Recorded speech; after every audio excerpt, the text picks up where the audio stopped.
Open your eyes. If there was a way to lose the weight and keep it off without having to think about it, wouldn't that change your life? So what I mean is, rather than having to constantly worry about managing your weight, wouldn't it be amazing to just never have to worry about it again? Well, that's why today I want to go over 3 critical weight loss tips that will allow you to free yourself from the constant cycle of losing weight and gaining weight. These are not going to be your generic typical tips like do a detox, do a lot of cardio, do some crunches. Instead, these will be about deeper concepts that allow you to transform your mind into a tool that makes staying in shape effortless. First place I want to start is with your values. Now, nobody talks about how important your mind and your belief system is when it comes to losing weight, but this is where it all starts from. If your values are set on being skinny or having a perfectly ripped six-pack or looking exactly like someone else in a magazine, it's going to be a lot harder for you to achieve your goals, believe it or not. Your values, your core values, should be deeper than that. Great core values that will get you to your goals are things like always looking to improve and become a better version of yourself, always maintaining good health, getting stronger than you were yesterday, and a commitment to aging gracefully, because I don't care how old you are, everyone's getting older, and what you do now will determine exactly what you're going to look like 20 years from now. Notice that all those core values that I just mentioned are all pertaining to yourself. They're not based on someone else. So what that does is it gives you control. You can't control whether you're going to have a perfect looking six-pack like the model in the magazine, but you can control whether you're going to have a better core or in general a better body than what you had yesterday. Don't worry about other people. Focus on yourself and improving over the days, weeks, months, and years. A good example of this is my cousin and business partner, George.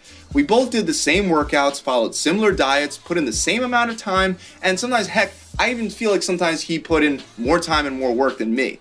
And both of us improved, both of us got healthier, both of us got stronger, leaner, but we both look different. One's not better than the other, but what if George got obsessed about only wanting a six-pack just like mine? And that's the one thing he valued. If he didn't get it, he would quit. In fact, he might not even give it enough time to even see if he can get a six-pack before he quits. And he would have lost all those increases in strength, health, functionality, mobility, and he sure wouldn't stay lean very long because his value system was wrong. Your values should not be to have a six-pack. My values were never to have a six-pack.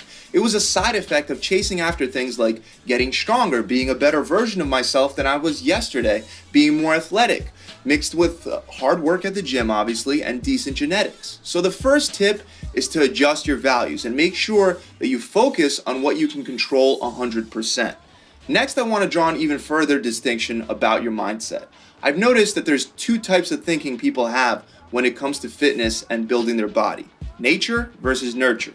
This is one of the oldest arguments in the history of psychology. To put it simply, if you believe in the nature perspective, it aligns you with the belief that a person's development is predisposed to his or her DNA. Adopting the nurture perspective acknowledges that everyone has different starting points, but it aligns you with the belief that a person's development is influenced by their life experiences and his or her environment.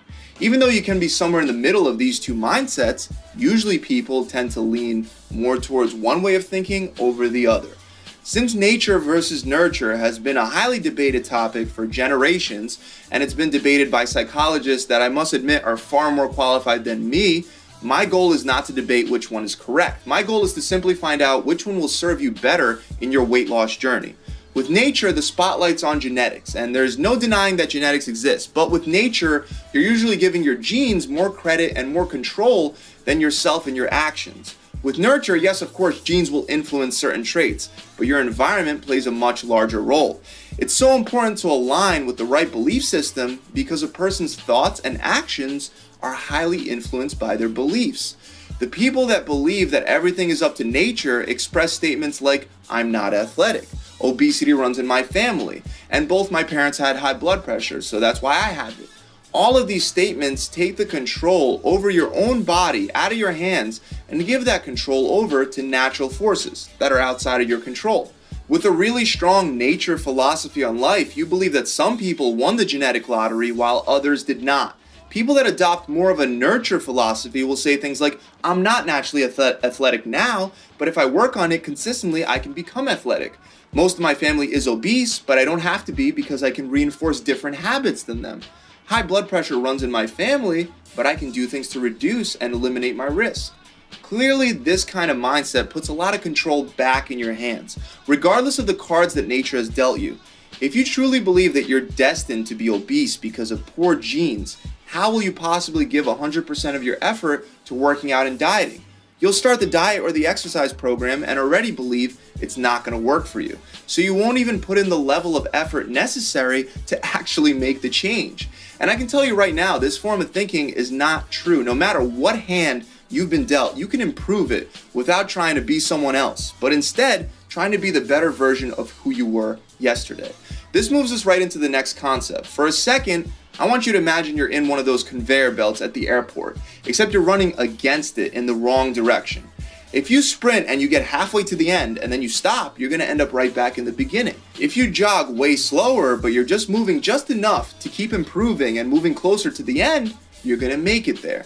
The conveyor belt in this example I'm using to illustrate things like gaining fat, muscle atrophy, losing conditioning, losing strength. These are all parts of life. That quote, if you don't use it, you lose it, it's so true. There's a natural force that will take away your muscle. It'll take away your lean body. That's the conveyor belt. And whether you like it or not, it's there with you your whole life. The only way to keep moving towards your goal of your ideal physical body is with consistency. If you stop and restart, you're going to keep ending up back in the beginning, and you're just never going to be able to build on top of your progress. That's why the most important thing is to accept that there's no reason why you should not be, at the very least, exercising consistently no matter what. Even if you've been eating bad for the last couple of days, weeks, or even months. Not that I recommend it, but if that was the case, you should still always exercise consistently. It's something that is required of us. We are physical beings, and you must perform physical activity for the rest of the time that you're going to be a physical being, or else you're just going to let yourself slide back on that conveyor belt. Decide that working out needs to be as much of a habit as brushing your teeth, taking a shower, and eating. You don't brush your teeth and then just stop because your teeth look nice right now.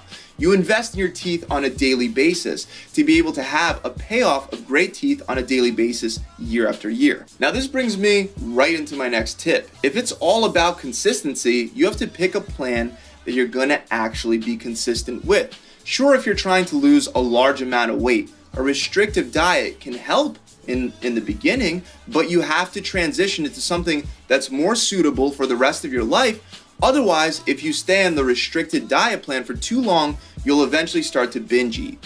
And a long-term plan is not the same for everyone. In fact, it's very different from person to person. For example, if you really love carbs and you want to do a keto diet to lose some weight, you can obviously do that. However, you're not going to be able to not eat carbs for the rest of your life. If you really love carbs, I doubt it. So you can do the keto diet for, let's say, 6 weeks to burn fat a little faster, but then make sure that you transition into a diet plan with more of an allowance of carbs. Otherwise, you're counting down until a binge. Any restrictive diet should be limited to 4 to 6 weeks, unless you're training for a competition. Then after those 4 to 6 weeks, you want to start looking into more of a flexible dieting approach, like if it fits your macros or fasting. Now, this same concept of setting up your fitness lifestyle around you applies more than just to your diet plan. It also applies to things like your workout schedule. Some people are much better at getting to the gym first thing in the morning and getting it out of the way. This way they don't have to worry about it. Others have no energy in the morning. Some people are better at going to the gym every other day because the day off helps them. Others have to go every day to keep them motivated and to keep the momentum moving them forward. So when you come up with your plan, base it on yourself. There are a lot of different diet and workout plans that work, so many, but there's only going to be one that works the best for you. And that plan needs to be built around you at the center, not around a fad diet or a magazine workout plan. So those are the 3 tips, guys. Remember that if you want to manifest a different body from what you have right now, the change has to first start in your mind. I really hope this video has helped you out. If you enjoyed it, make sure you subscribe to this channel and make sure you take advantage of my free 6-week challenge, where all you have to do to actually get it for free is commit to sticking to the plan. And most of my clients right now that have done this program I've either lost 20 pounds or 5% body fat in 6 short weeks. You're gonna get a meal plan, a workout plan, and most importantly, you're gonna get a coach that's gonna check in with you every single week and help keep your mind on track. Click the link below and that'll take you straight there. Don't wait, seriously, click that link. This challenge will completely change your life. The website is gravitytransformation.com. See you guys soon. Pump it.